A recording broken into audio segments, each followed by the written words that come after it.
Slamdown is sponsored by BODYSLAM and Jam, and WWE SmackTalks and Impact Fan Nation.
Welcome to another episode of Slamdown Livestream with me, your host, Ashley Friend. We're going to be covering everything Raw. Now, some people have said it's a good episode. I'm going to say it's a mixed bag. There were some parts what I thought were really good, and there's others that was just like, meh. So, I'm going to say, from my opinion, it was an average Raw. You know, I really don't expect much from the WWE product at the moment. I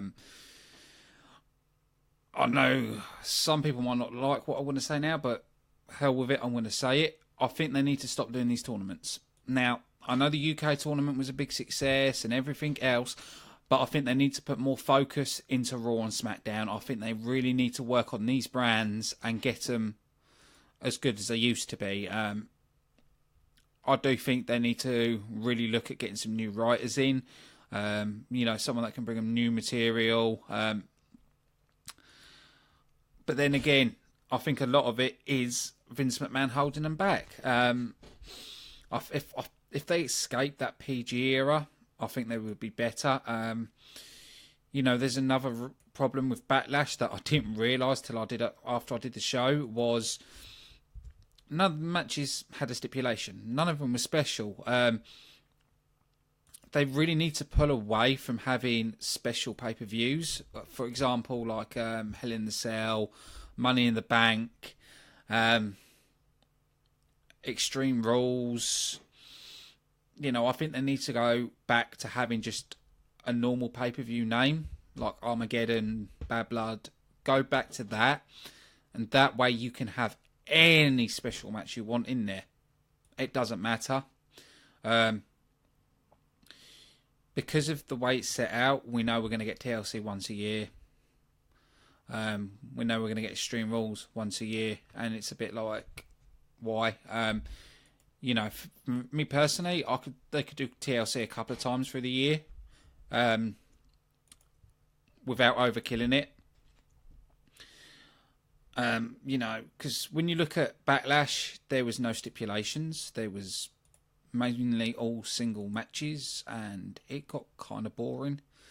There wasn't the buzz, there wasn't the excitement, and I feel that with a lot of pay-per-views. You know, the only one that really had stipulations and different matches was WrestleMania. But why can't they try and make every pay-per-view like a WrestleMania? Make it special. Because at the moment, none of the shows are special. And I honestly believe it's hurting the product. They really need to do something about it, because otherwise it's just going to continue being the same. There is a lot of people that is turning off. A lot of my friends have already said they've cancelled the network. They're just really not interested in the product the WWE are doing at the moment, and I kind of feel the same way. I kind of feel like giving up on the WWE. But then if I gave up on the WWE, it means I wouldn't be doing this show. So I still, part of me holds hope, and I think that's all we can do as WWE fans. Well, WWE fans and wrestling fans is hold hope. Some of you might be aware that I'm very diverse. You know, I watch Impact Wrestling. I also watch WCPW. You know, I try and watch as much wrestling as I can. You know, I don't just like one company and diss another. You know, it's like I said, I'm a WWE and Impact fan. You know, I don't diss any company. I'm just honest. And I'm finding the WWE a struggle to watch. But then again, it's not as bad as what happened near the end of WCW when we got the new blood, and God, Jesus Christ, wasn't that awful. So we, you know, the WWE haven't gone that far. You know, we haven't seen new blood angles and the Millionaires Club and all stupid gimmicks like that happen yet. I do think they've got a very good opportunity, especially with the Raw brand, to bring back the Shield. I'd rather see someone else have the main title instead of Seth Rollins. And like I said, I don't really want Roman Reigns near a title at the moment. You know, Dean Ambrose keeps holding different titles, so I feel it would probably do the product a lot better to have the Shield back together. You know, let them work as a team again. And I think that would appeal more to the fans. Because the one thing that is different now is you can tell the WWE is not listening to the fans. They're doing what they want, not what the fans want. Which I can never understand. We did get to a point where, for example, a Raw, like the whole top balcony was empty, where people just didn't go and watch Raw. If you're really unhappy with the product and you really want the WWE to change, the only way you can make it change is don't go to their live events, don't go to their shows. You've got to hit them in them where it hurts. So if you sort of do things like that and stop the product earning as much money, then they'll realise that they need to change things. But, you know, Vince McMahon is egotistical, does what he wants, and I don't think it's going to change. I think we either got to accept it or not. But like I said, the one thing for me, I always carry hope, and I'll always carry hope. I believe the product might get better someday, but the annoying thing for me is they have so much talent. They've got a great roster. Quite a few of the guys are in the wrong gimmicks, used incorrectly, and I think that's probably the biggest problem it has, among others. You know, you look at NXT, for example, and then you look at Raw and SmackDown, and you're like, how can NXT be so amazing, but then you look at Raw and SmackDown and you're like, eh? Do you know what I mean? It's confusing. You know, don't forget to post in the comments as well while we're live, because I do read through your comments and look through people's opinions. But yeah, it's annoying as hell. It's annoying as hell when you know a company can be a lot better than what it is. One thing I've said before, I think, you know, if Impact can chase the WWE, then we could see the WWE get better because of competition. I know some of you are going to probably go, oh, Impact. If you think back when Impact was last chasing the WWE, there was improvements. There was improvements all over the board, and I noticed it, and it made the WWE better. So it's what I think now. You know, if you've got a company chasing you, you're going to be better because you don't want the competition to beat you. Simple fact like that. We did see it kicking off with Roman Reigns taking on Bray Wyatt, which was a interesting match. But we do know in 2 weeks we've got the 5-way with Roman Reigns, Finn Balor, Seth Rollins, Bray Wyatt and Samoa Joe in an Extreme Rules 5-way match. Now, I'm hoping that the PG era is not going to affect this. I hope that they can push the boundaries, make it a bit extreme. You know, give us some oh my god moments. Is the best way to put it. But before this match started, we saw Bray Wyatt in the ring cutting an absolutely brilliant promo. Better than his previous ones. It was more believable. You know, he still had part of the cult following in the promo. I like that he mentioned in his opponents, and it was brilliant. And then we saw Reigns come out saying he was his yard. Typical Reigns promo. And Kurt Angle came down, announced they would have a match. So they started the match, and then Joe interfered, and then Seth Rollins interfered, which made Kurt Angle make a main event with Roman Reigns, Seth Rollins, half of the Shield, taking on Bray Wyatt and Samoa Joe. Now, some people would have liked this and got excited about this. My problem with it is, if we're seeing them fight now on Raw, then what's the point seeing them at Extreme Rules?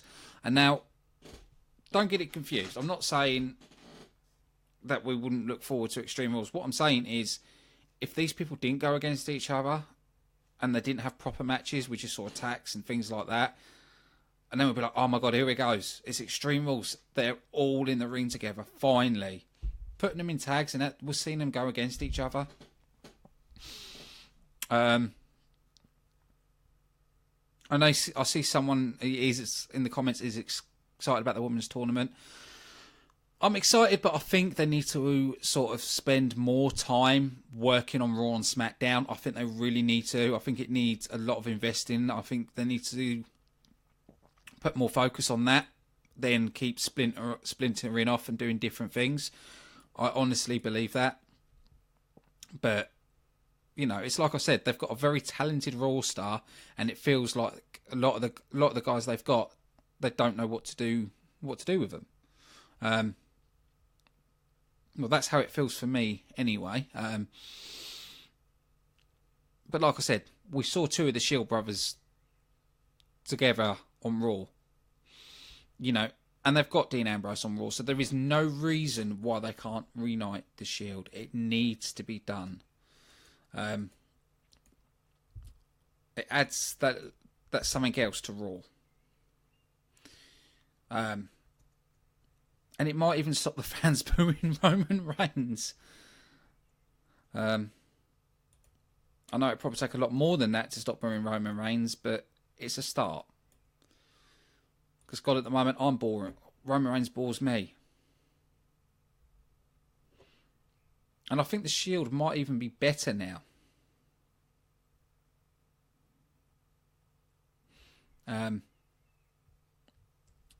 Anthony, I have seen your comment, and I will talk about that in a little bit. When I get to that part of the show, and I will talk about that match set up. After that, we had the Cruiserweights.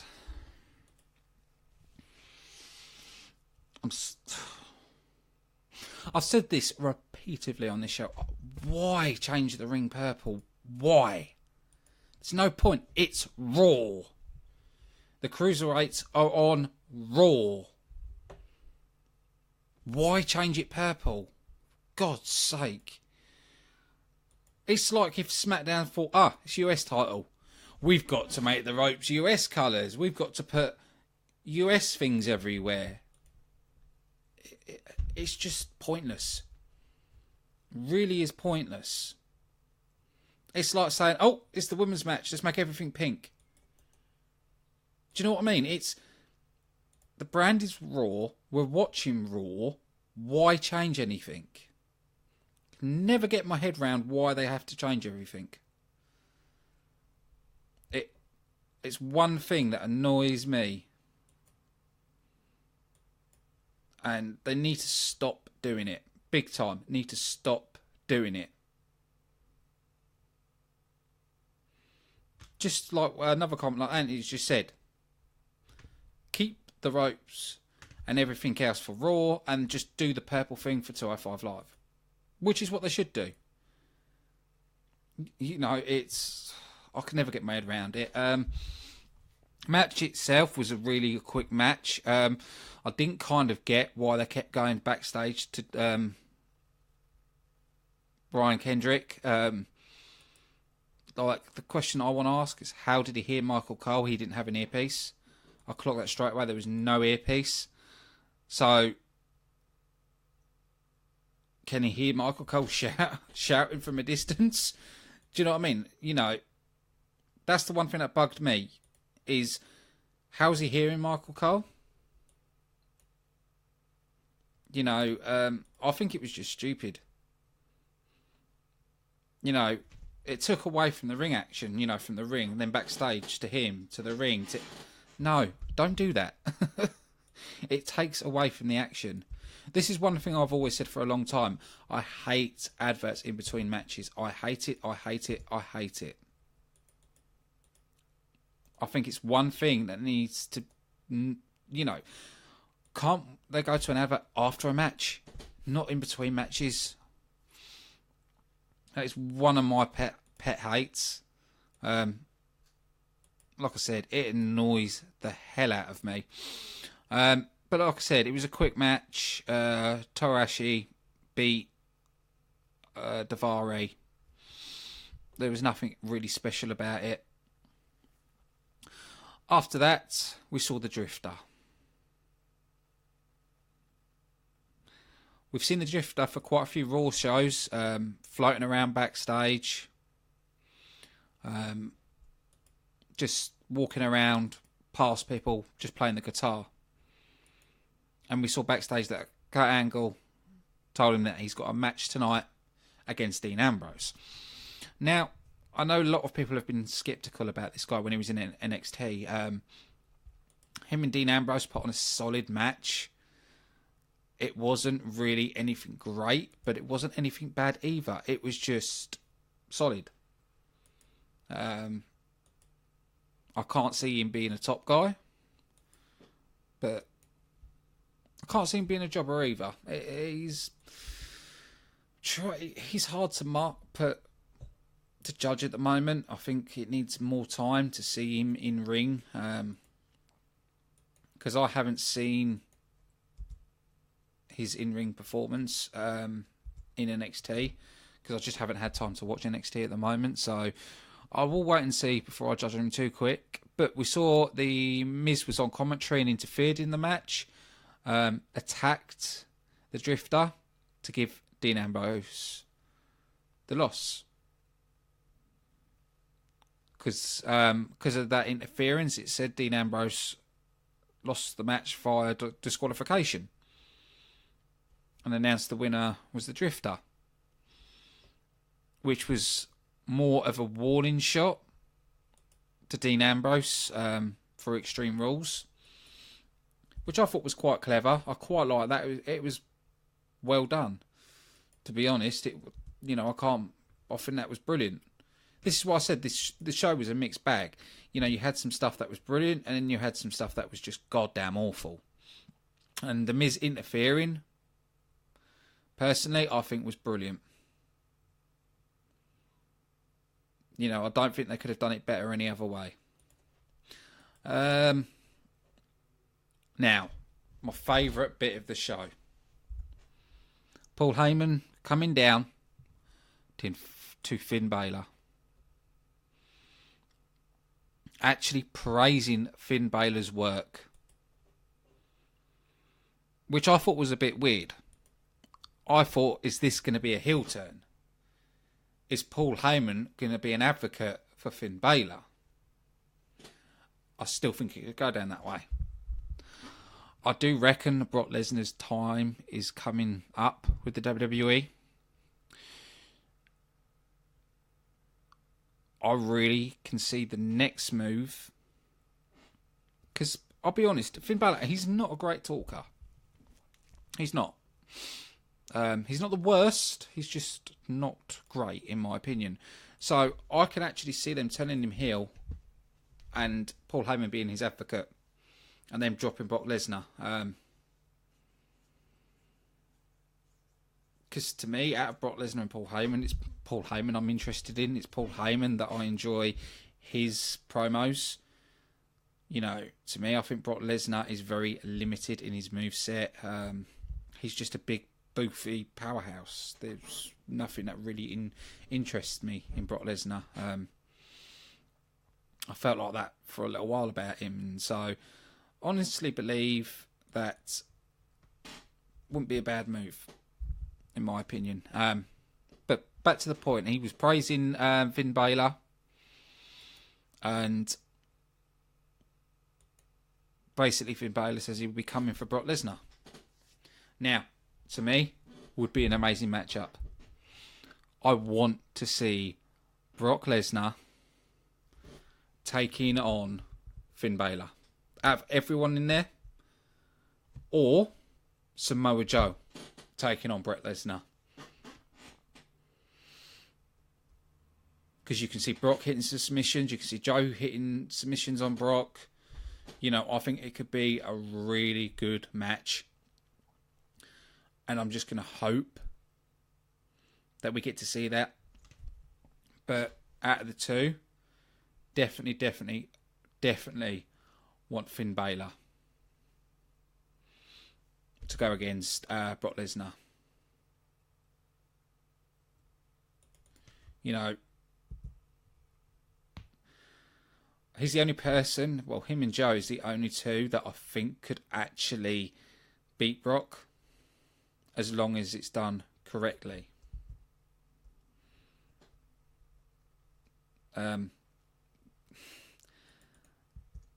But if they do Finn Balor, he can't be Finn Balor.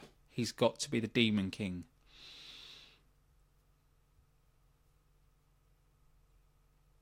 Because in that way, we see him kick it up a gear, really get into that character.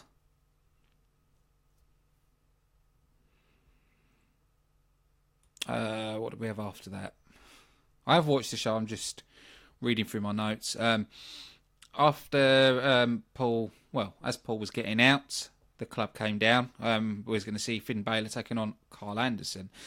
Now, I was hoping for a twist.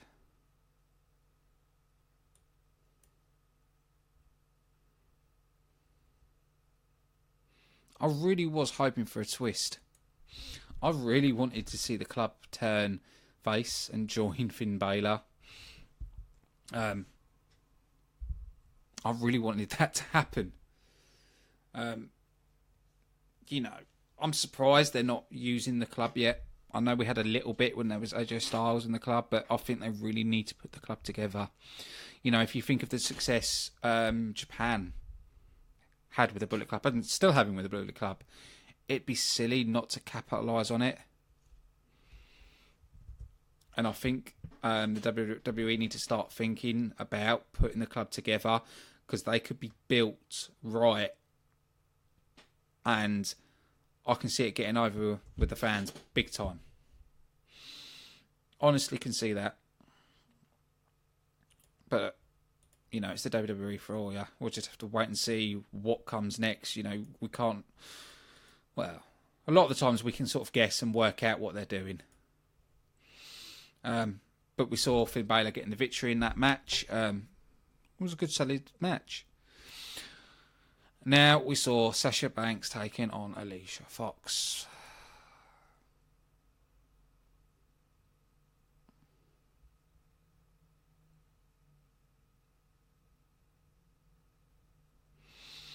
I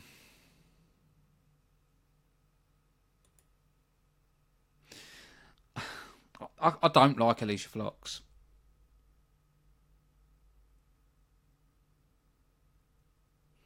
I really don't. I don't think she's a great wrestler. The character's all right, but I only can see her in a manager's role. But in saying that, I don't know. I want to get crap for this now. Bayley is not a great wrestler, but because of her character, she's over. So, it was a good matchup. Sasha Banks got the win in the end. We saw Noam Dar get slapped, and then Fox blasts on Banks from behind, knocking her to the mat, and then hitting her with a scissor kick. Now, Apollo Crews. He's been winning matches with the whole Titus brand, and then suddenly he's lost to Kalisto. Right. Okay. But he lost by distraction. I don't like this angle. I know Apollo Crews. I don't think Apollo Crews needs Titus. I think Apollo Crews can run on his own. He could just play it off as I'm just the nice, genuine guy. I think that's the only way you can use Apollo Crews. And I think he's better on his own. One thing I am surprised with, I'm surprised Kalisto hasn't been put with the Cruiserweights yet. Reason I say that, I can't really see him going for the Intercontinental title, so I think, to be honest, he probably might help the Cruiserweight division a bit more because of how much of a good performer he is. No, it was a bust for me. It was meh. But we do see Enzo Amore being attacked. Now, Big Kaz basically said to Kurt Angle, you've got to find out who it is before I do. I've already worked out who it is. They made a boo-boo. And quite a big boo-boo. In the background, you see the Revival. If you watch over, you see him at the back. So, they've just given it away.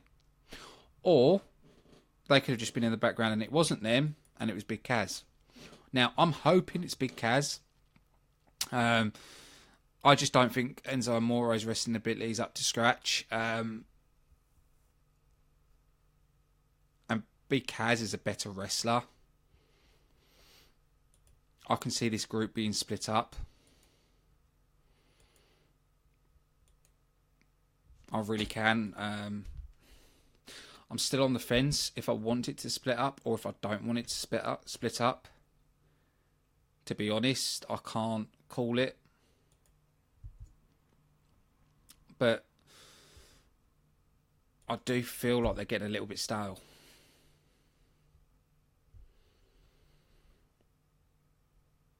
But then, like I said, they can turn the club face and make Enzo Amore and Big Kaz heel. They can always do something like that, which could actually work. We're just going to have to wait and see, to be honest. But that's one thing I can hope for. After that, we saw Mad Hardy taking on Sheamus. The winner would choose the stipulation for the Raw Tag Team title match. Now, this was actually a really good, solid match. Normally in the past, from Matt Hardy matches in the WWE, from the first time round, when he was on his own, he was a bit meh. But I was actually really impressed. We know he's not going to be broken. You know. That's just the simple facts. And I actually agree with Impact Wrestling.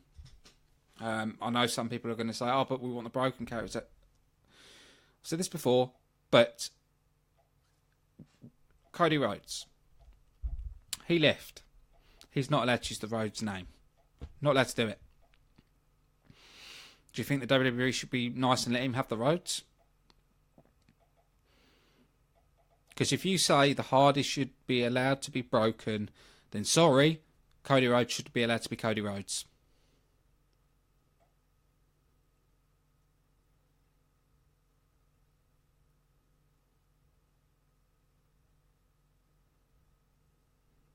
That's the way I'm looking at it. I know some people are going to probably disagree with me, but let's be realistic here. It's a company, end of the day.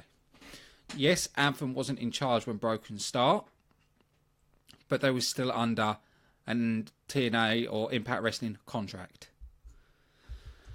And it must have been in the contract that the producer and Impact Wrestling owns creative. So, and as the owner of Impact said, it's standard practice in all companies. You know, if the WWE do it, people are fine with it. So you just got to accept we're not going to see Broken Matt Hardy.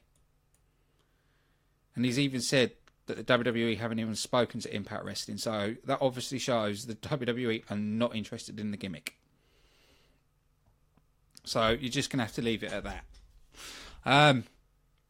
But with Matt Hardy winning against Sheamus, they stipulated it was going to be a cage match, which we're going to probably see Jeff Hardy dive off top of the cage.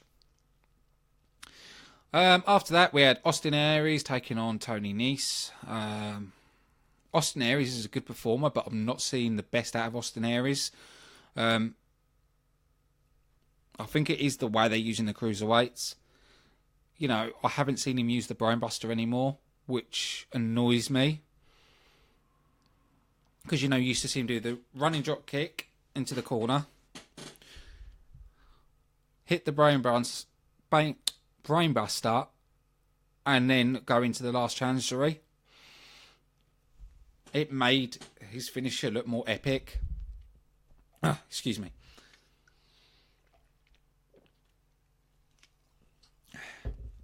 I think they need to go back to that.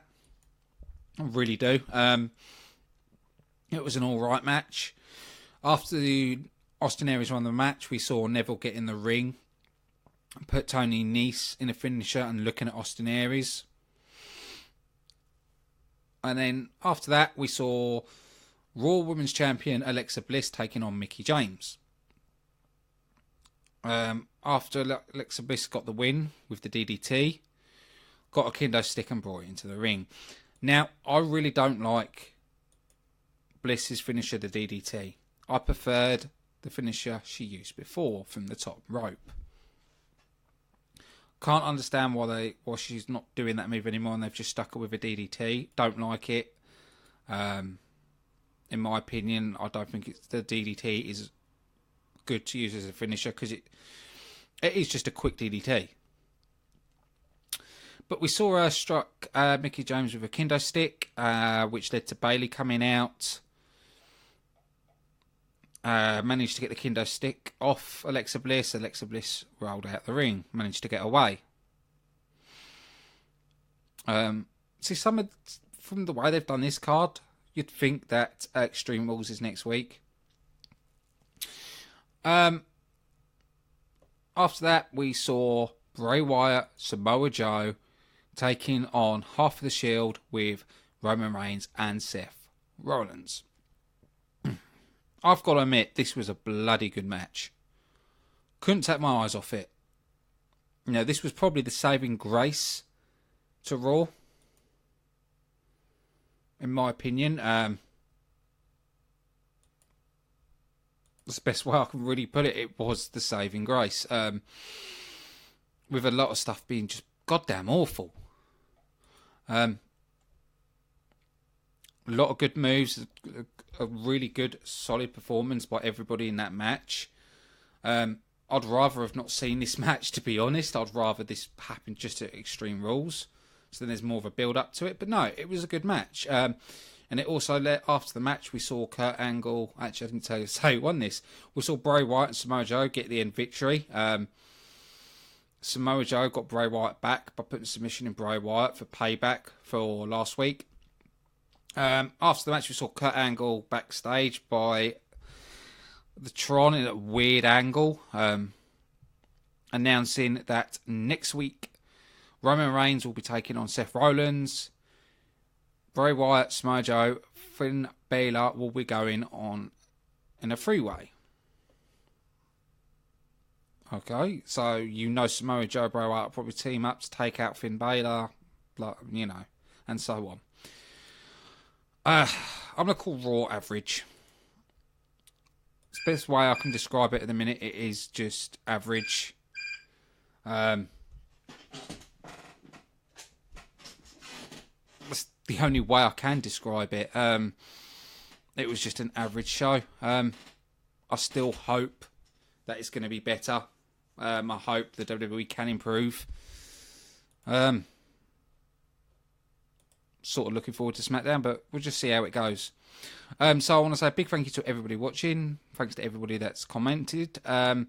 We'll be back on tomorrow with SmackDown review at 9 PM GMT. I've been your host, Ashley Friend, and I'll see you again soon.